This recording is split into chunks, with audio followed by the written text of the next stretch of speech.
But yeah, so you said you were recording you're in Chicago and you're Danny Bauer. Yes. And That's the perfect intro. my intros are going to be purposely terrible. And we were just chatting about at the beginning of like the shutdown or whatever, you just going on your front porch and playing. Yeah, totally. So I befriended this guitar player, Jack Macklin, right before everything shut down. We were supposed to do some gigs together, and then obviously those gigs didn't happen. But um, we just decided we were just going to play music together either way. And we also both decided to sign up to deliver groceries on Instacart. So like March and April, we were like, I would just get up early, deliver groceries all day, go over to Jack's house, and we would just play tunes together and kind of be like, we got to get a gig. We got to figure out how to get a gig. And we were trying to like scheme these ways to like make a gig happen, Right, yeah. And then one day, April 24th, I was delivering groceries and I fell and I landed like flat on my ass. Oh, And I think jeez. I might have bruised my tailbone. So I couldn't like deliver groceries the rest of the day. But the next day I like wanted to work. I was like, I'm not just going to sit around all day. So I drove around looking for somewhere where I could play a gig. And obviously everywhere I went shut me down. But then I pulled up to my place and I like realized I had my porch could be a stage. So I just set up my keyboard and started playing. It's awesome. Yeah, I called up Jack. I was like, dude, I think I got us a gig. So we just started playing every single night, 5 to 7 on my front Jeez. porch. And shortly into it, we started calling some of the like top players in Chicago because obviously no one had any gigs. So we were able to Right. just call these guys that were supposed to be doing like tours in Poland and North Sea Jazz Festival and all this stuff, but Wow, that's they didn't have insane. any gigs, and we gave them an opportunity to play. And this was my first summer in Chicago too, so Oh wow. man, it was nuts. Like seriously, hundreds of people would come through to watch us play, and yeah. So we kept having like we went all the way to the end of October, and then in November, like we got to probably do like 15 shows in November because it kept like randomly being 70 degrees, Right. Right. So but yeah, that's basically wrapped up. And I've only had I played on the porch 3 times this month with like a heater. And I played one gig actually last night, like in the city. But other than that, I haven't had any gigs. I've just been doing the grocery delivery again, doing some dog walking, and then I'm Right. turning this room we're in into a home recording studio. So Nice. I've kind of avoided taking like recording seriously for a long time, and I think I'm overdue to do that. Yeah. A lot of people are like upping their game. Even like businesses, obviously like businesses are doing terribly, like restaurants and stuff, but these guys are figuring out how to like do online orders quickly and like takeout and all that stuff, you know. It's like Yeah. if you What's want to. that phrase? The necessity is the mother of all invention. And it's Right. like, we got to make music any way we can. Right. So, yeah, Well, we actually, Safety Squad is releasing our fourth record in a couple of weeks, yeah, which it's we awesome. recorded last December. But obviously, the release got put on hold for like a ton of reasons, but the shutdown being like the obvious huge one. Right. So, but I'm selling pre-orders on Bandcamp right now, and Cool. just a couple of them have been coming in, and it's Nice. like, oh, that's cool, man. If I could just record music at home, maybe I could Right. actually like make Make some money. money without dropping like 3K on a studio date, I you know. know? I know. Speaking on your album, you kind of had like an Instagram post about Mario Kart, and I asked you, I was like, "Is that a real Mario Kart song?"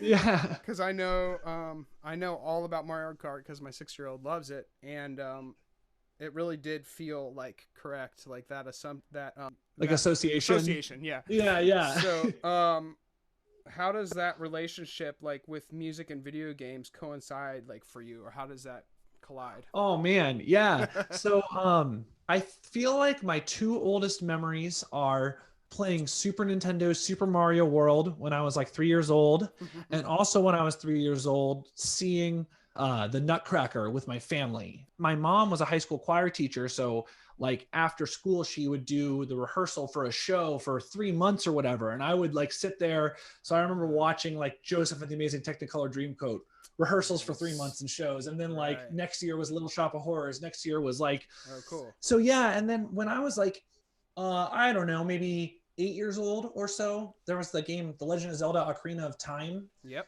and I remember sitting at the piano and trying to figure out the songs Oh, from nice. the game. And I guess I just like always like liked playing video game music and liked learning it. And man, I remember after the very first song Safety Squad recorded, I showed it to one of my buddies from high school, and he was like, he said, uh, he said, is this, he's like, this is not an insult, but I can tell you love video games by the way this song sounds. I was just like, oh my gosh. So I feel like it's just like followed me, you know? So yeah, do you want to play? A song? Sure. I think I'm going to play that song we were talking about earlier that you said sounded like the Mario Kart. This Okay, is the Grand sweet. Prix. Nice. This will be the first ever solo piano performance of it. Nice. Let's see.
Yeah.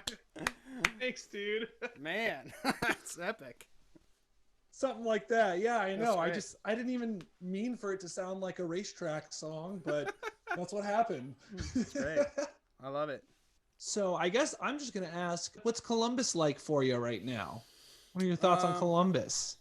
so I've had a couple gigs, some couple outdoor gigs. I was doing like some patio gigs up in Powell and stuff, which were cool. But I'm really been enjoying just like hanging out, and I've just basically become a hermit.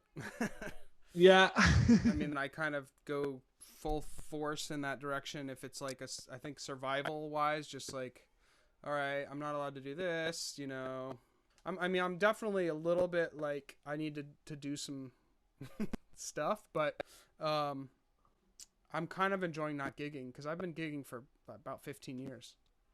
I'm kind of more like I'll just adapt to like what's happening, and the other thing is like I have a 6-year-old, so I'm just kind of like focused on parenting, and he's like in digital virtual school now, so it's like, Yeah. normally what would be happening, I imagine, even though it's never happened before for me, is he would be in school all day. Oh, right. Yeah. So you never had him go to school at all. Right. Well, he went to preschool last year, and I think it was 3 days a week. 9 to like 12:30, so it wasn't like, Okay, so yeah, he wasn't doing the full school day, 5 days a yeah. week thing. Wow, Yes. yeah. And then they started shutting down stuff at the end of his preschool years. So then, you know, summer came around, and then we were just kind of chilling, and like we have a house in Bexley, like we have a pretty good setup. We got chickens in March, so we have 3 chickens now. So we're like hunkered down. We got a farm in our backyard. We got a cat, you know, 3 chickens. Dude, And that's awesome. I've always wanted chicken. So do you get like 3 eggs a day then basically? after 6 months is when they start to lay, and that happened like 2 weeks ago. I think we're getting like an egg a day basically right now. Dude, that's really awesome. I love that. I've been doing the audio engineering, and I've been doing like, luckily I had like a bunch of freelance work coming in for violin and fiddle kind of remote stuff at home, so I could record that at home. And I did like, you know, I've done like 2 weddings randomly, which Playing drums. Yeah, I played drums with my brother's band masked, and everybody else not masked. So it was a little bit insane in my opinion, but whatever. Oh, nothing. I was just gonna say, I think the COVID thing, like, definitely, everybody's lives got flipped so upside down. I think everybody's reaction to it was just like, everybody had a different thing, and for me, it was like, I was just like, oh, I need to play outside, and I just played outside like a little kid. No, that's great. Yeah, right. I think that's cool, and I mean, you adapted, and I don't know. It's weird, man. It's just so funny how everybody's different. Oh, I guess I'm gonna play a song. So I wrote this song like way before Donald Trump got to be president. He's just a caricature of a rich person in this song. Right, yeah. And now he's just like the New York rich guy. Yeah. It's called Money Makes the World Go Round.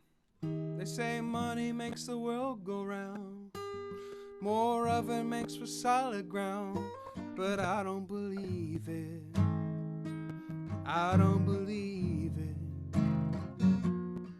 The Queen of England's got a golden crown, but even Donald Trump's gotta get down in the dumps sometimes, lose his mind, have no friends around.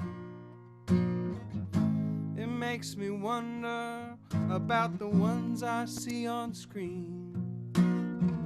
Makes me wanna try to be a better me.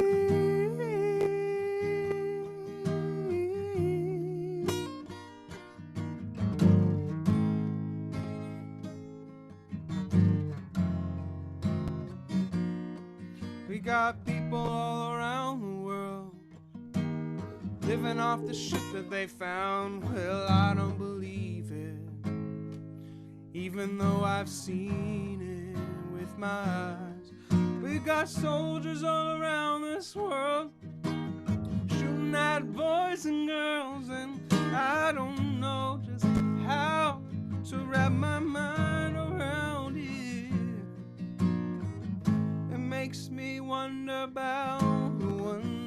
see on screen. It makes me wanna try to be a better me. It makes me think about the way I wanna be. It makes me wanna try to be a better me.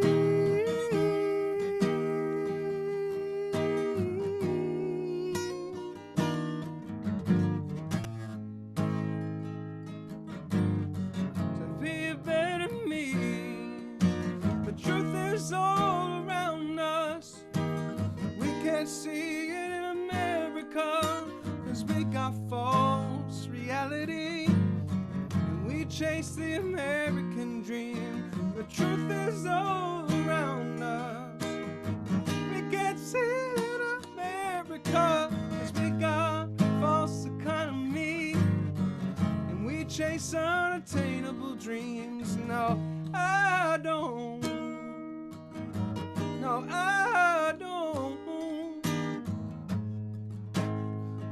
I don't believe it. No, I don't. No, I don't believe it.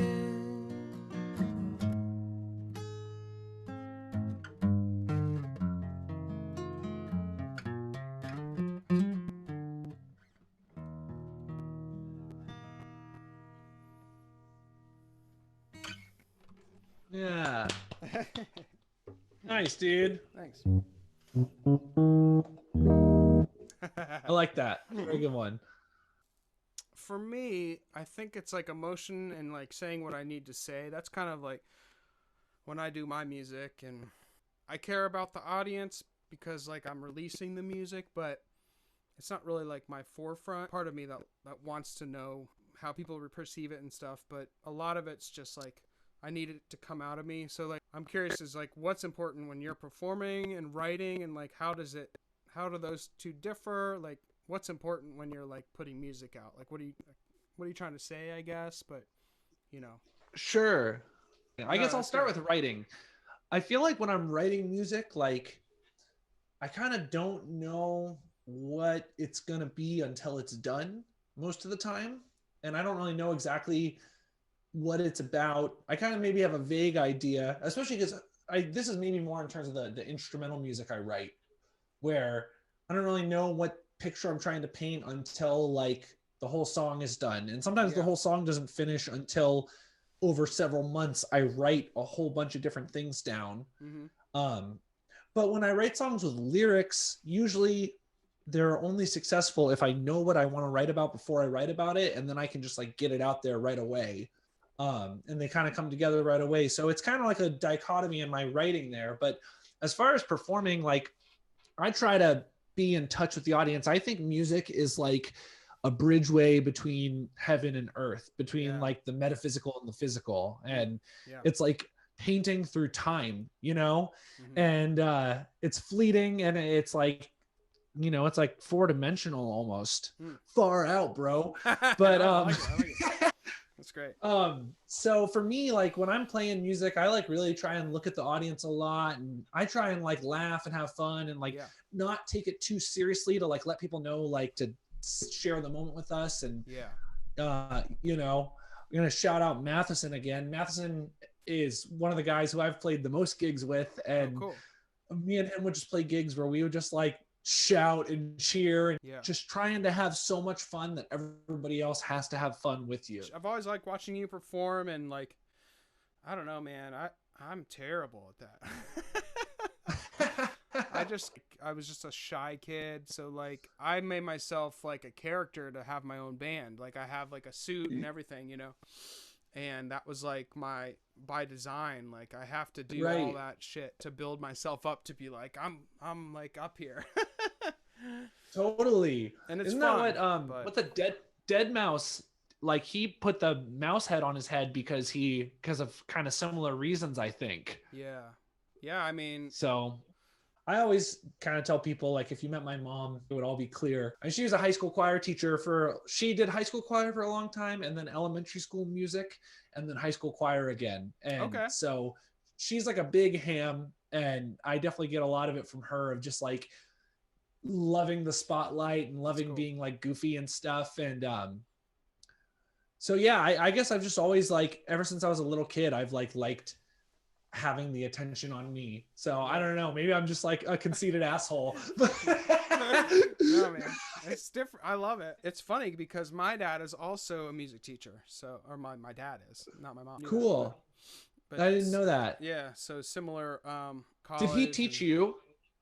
You know, he was kind of school of thought of like, I'm not going to push you to do it, whatever you want. And eventually, you know, we started to play together. But it was very, very much of my own volition or whatever. I like that because I never had any kind of whatever living up to anything. He was just like, whatever.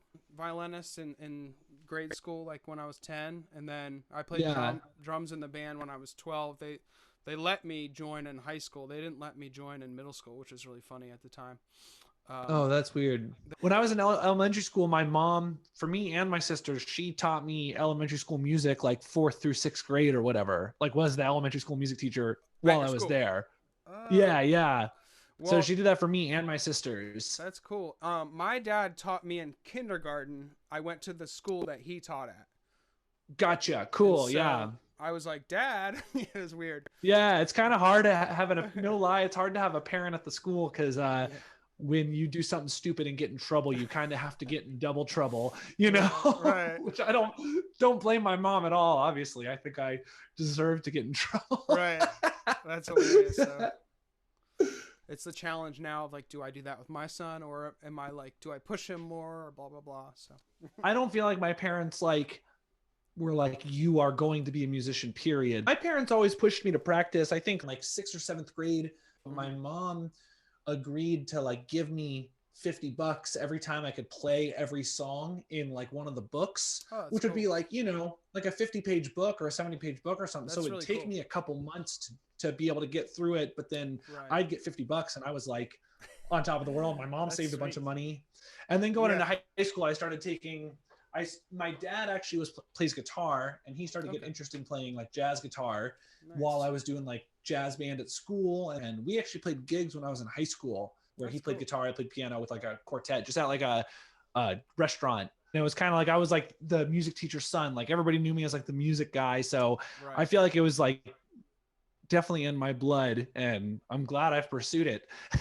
Yeah, that's sweet. I love when I find out like parents of or kids of music teachers, because it's always like a bond right away.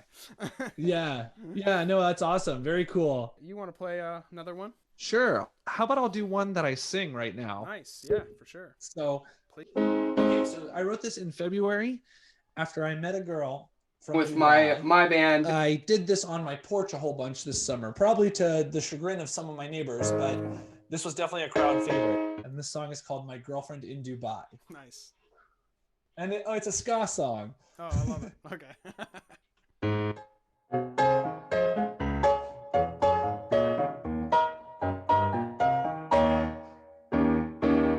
She lives in Dubai, and it makes me want to cry, 'cause I can't afford to fly on a plane up in the sky, and I don't know where or when, or if I'll ever see her again. You know I miss those pretty eyes of my girlfriend in Dubai.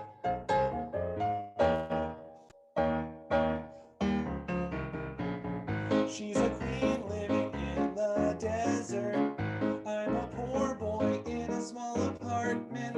She rides a camel and searches for lost treasure. I play local gigs and struggle to make my rent. I caught the feels when she came to visit. I just hope they're real because she was so exquisite. But she lives so far away, and it makes me sigh, 'cause she lives in Dubai, and it makes me wanna cry.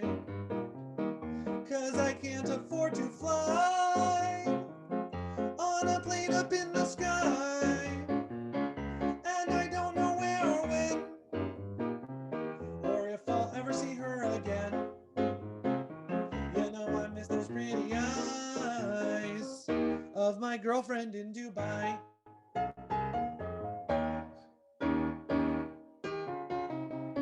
She's got a butler, a palace, and a genie, a bright blue sky, and some beautiful scenery. All I've got in my dingy little place is a keyboard and a guitar and a barely enough space. She's got a tiger to keep her safe at night, a gilded balcony glowing in the moonlight. All this to say, I just await the day when I can hold her in my arms. I wanna take her on a magic carpet, right over the desert and across the sea and stars in the sky. A magic journey over land and sea. Her dark brown hair blowing in the breeze, her laugh and smile that just bring me to my knees. Oh, I can see it in my dreams. Too bad she lives in Dubai. It makes me wanna cry. 'Cause I can't afford to fly on a plane up in the sky. And I don't know where or when, or if I'll ever see her again. You know I miss those pretty eyes of my girlfriend in Dubai.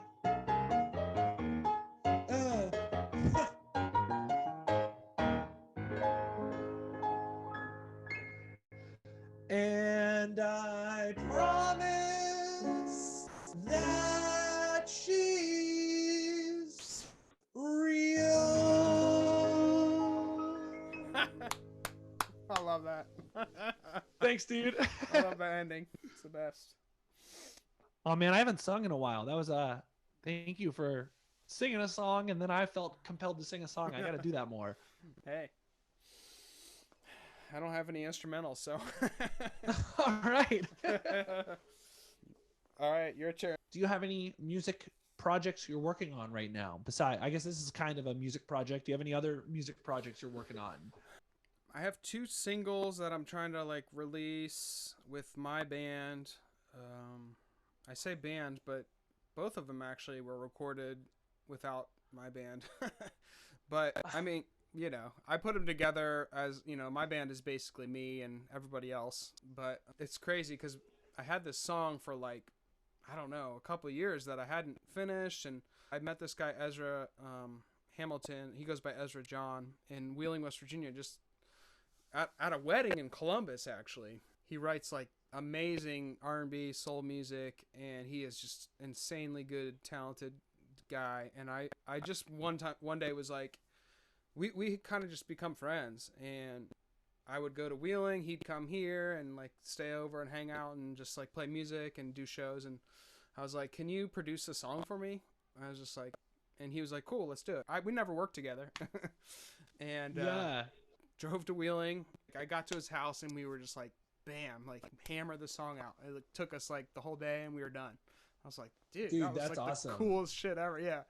So, but that's been my kind of thing with my band, Biscuit Brigade, is just like try to like release singles and do them with like a different person in a different way. So, and me and Glenn Davis, I don't know if you know Glenn. He used to be in the band. Oh yeah, Glenn mastered my last 2 albums. Yeah, So he's he mastered great. the upcoming album. Awesome. Yeah, I've never met him in real life actually, but nice. he does amazing work.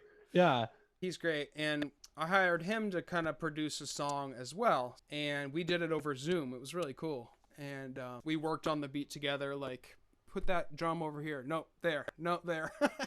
Kind of my new buddy, Jeff Martin. His drums okay, yeah, I've heard about him. Yeah, with Trevor Hall, Josh Eber, and Ben Meinhold has been playing bass with me. January, hopefully we're going to do 3 songs. That's kind of like the next thing.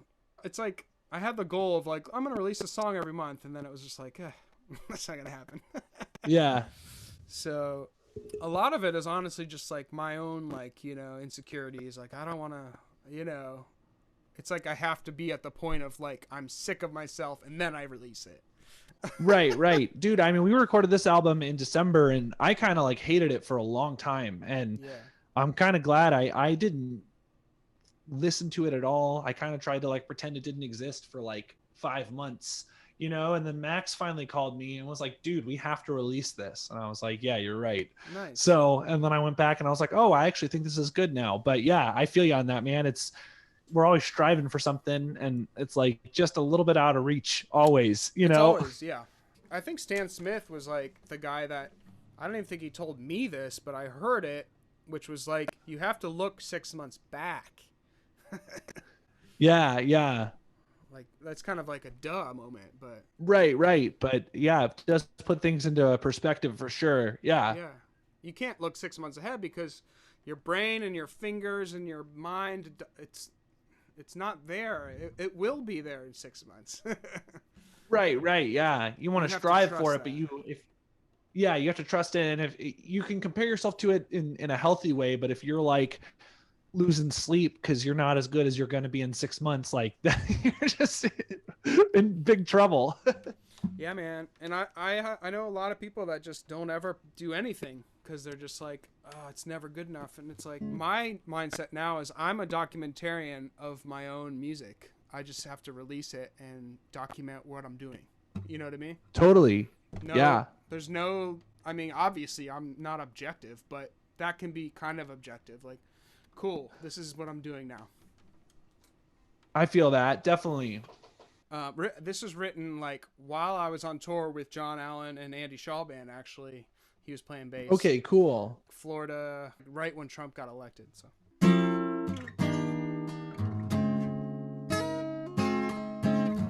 I know what you wanted this to be. A fair system of justice, equality. I think we got so used to it like this, but now it's time to fight. And now we're looking at ourselves, and we don't like what we see. I'm thinking I would like to just check out, but that's just what they want. Look at this mess. This is such a shame how we're living this way. Maybe it's time we find a new way of living. And now we're only 10 days into it. Order after order after order after order, hypocrite, but we all knew that anyway. It's time we take them down. Look at this mess. This is such a shame how we're living this way. Maybe it's time we find a new way of living. All this insanity around us, I think it's time we find a way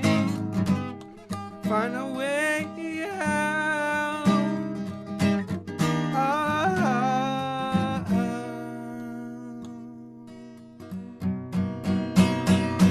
Look at this mess.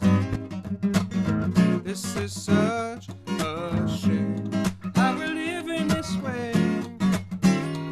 Look at this mess we're in. It's such a shame how we're living this way. Maybe it's time we find a new way of living.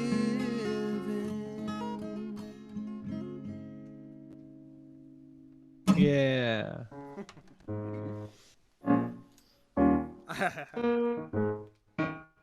You could tell me what that progression is in number form. Yeah. It's a 2-5-1. 1. Yeah, I got it. I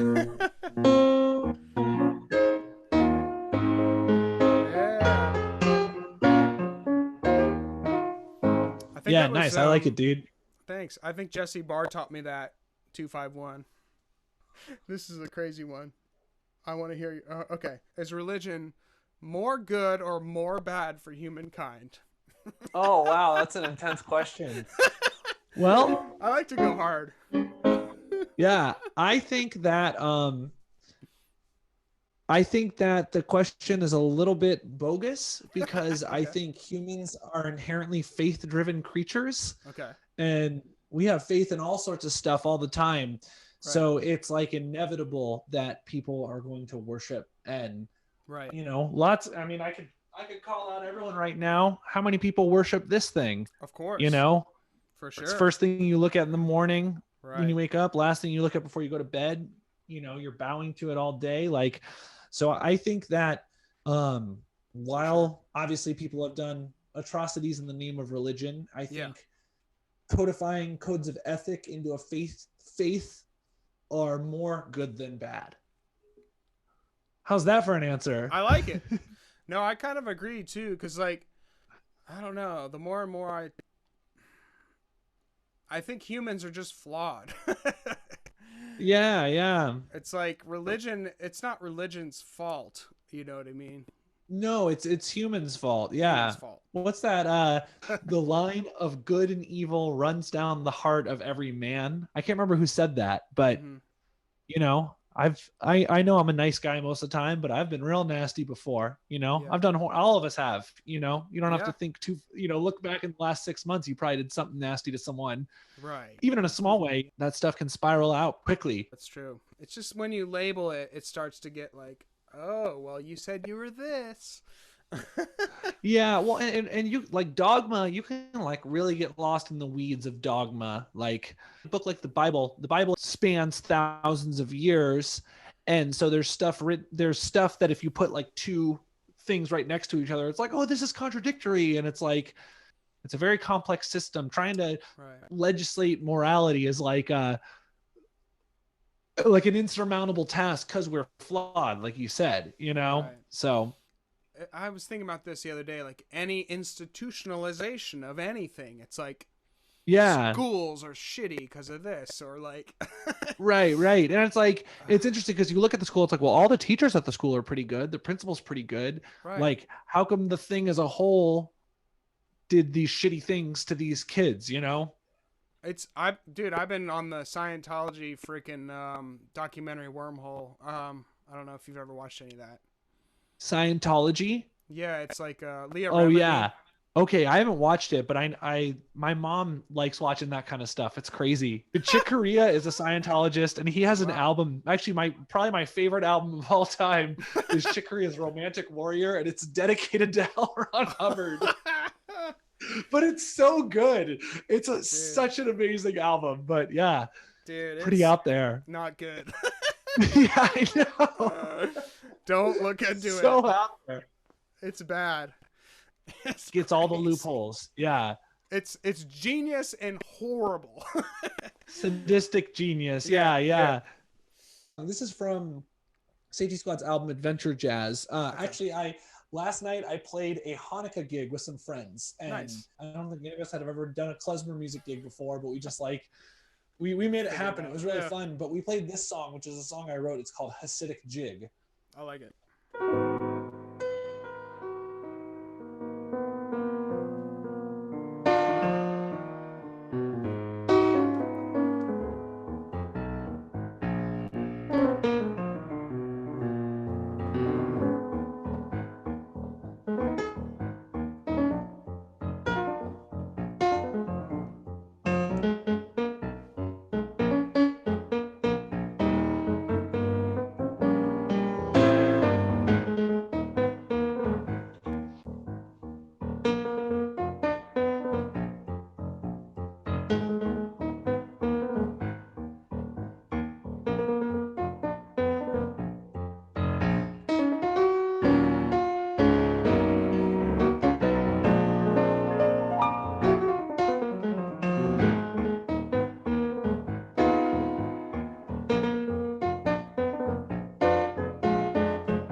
I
was gonna clap.